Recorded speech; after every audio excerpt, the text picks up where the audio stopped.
Sometimes the dreams we have seem so real. Most of the emotions, sensations, and images we feel and visualize are those that we can say we have seen or experienced in real life.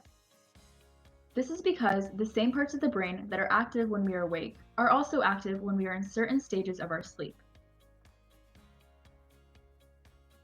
Better said in the movie Inception, well, dreams, they feel real while we're in them, right? It's only when we wake up that we realize that something was actually strange. Our brain goes through two basic types of sleep, non-REM sleep and REM sleep.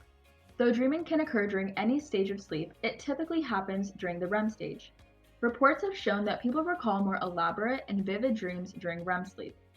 This may explain why it is easier to remember our dreams when we are woken up by a person or by an alarm clock, because our brain is still in REM sleep. So it is easier to remember the dreams rather than waking up on our own, where our brain has time to go through the consequent stages after REM sleep, allowing us time to forget parts of our dream, if not all. Most of the brain is active while we are dreaming, but some parts are more active than others. Neurologists use magnetic resonance imaging to produce images of the brain that allow them to see which parts of the brain are highly active while a person dreams. Studies have revealed that the same parts that process information that are active when we are awake are also active in REM sleep, or in other words, dream sleep.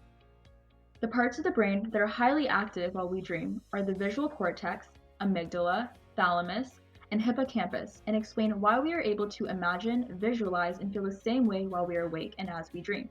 The visual cortex, positioned at the back of the brain, is highly active, which is why we are able to see the people we meet in our dreams or feel like we can fly. The amygdala deals with emotions, such as fear, which is why we get nightmares. When we dream, we are able to process those emotions that we feel when we are awake. The thalamus passes on information from our senses to the cerebral cortex, which interprets and processes information. During non-REM sleep, the thalamus is inactive.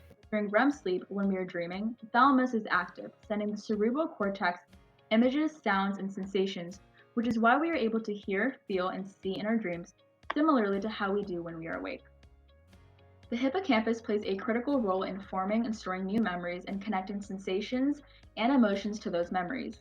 When we dream, the role of the hippocampus is what allows us to dream, and as we dream more, these memories are reinforced, and hence our memories improved.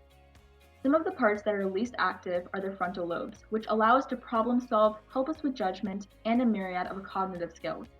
This explains why we aren't able to judge the crazy things that happen in our dream and feel as they are real until we wake up. The parts of the brain that are active when we learn and process information in the real world are also active while we dream and replay the material as we sleep. And so a lot of the things we see, hear, and feel in real life show up in our dreams. Dreams help with processing our memories. That's why the next time you're up late studying for a test or plays for a game the next day, it's best to put those notes down, go to sleep, and let your brain do the rest of the job.